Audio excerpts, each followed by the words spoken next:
6 महिनामा तपाईको जीवन पहिचान नहुने गरी बदलिन्छ। तपाईँ हाँस्नुहुन्छ, शङ्का गर्नुहुन्छ कि चुपचाप सोच्न थाल्नुहुन्छ? एक क्षणका लागि कल्पना गरौँ। 6 महिना बितिसकेको छ। तपाईँ बिहान अलार्मले होइन, आफ्नो इच्छाअनुसार उठ्नुहुन्छ। ब्याङ्क खाताको रकम जाँच गर्दा तनाव होइन, आत्मविश्वास महसुस हुन्छ। कसैको रिसाहा आवाज सुन्नु पर्दैन।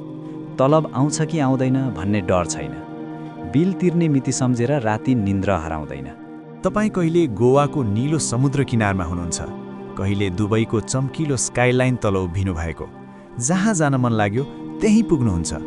र मानिसहरू तपाईँलाई हेरेर सोध्छन्, यति छोटो समयमा यस्तो कसरी सम्भव भयो? धेरैलाई लाग्छ यो भाग्यको खेल होला, कुनै ठूलो चिट्ठा परेको होला, वा सायद कुनै जादुई अवसर। तर साँचो परिवर्तन प्राय चुपचाप सुरु हुन्छ, सानो निर्णयबाट, दैनिक बानीबाट, आफूलाई दिएको प्रतिबद्धताबाट। 6 महिनाले जीवन बदल्न सक्छ यदि ती दिनहरू सचेत रूपमा प्रयोग गरियो भने। अब प्रश्न तपाईलाई छ, यदि आज नै परिवर्तन सुरु गर्ने मौका छ भने के तपाईँ पहिलो कदम चाल्न तयार हुनुहुन्छ?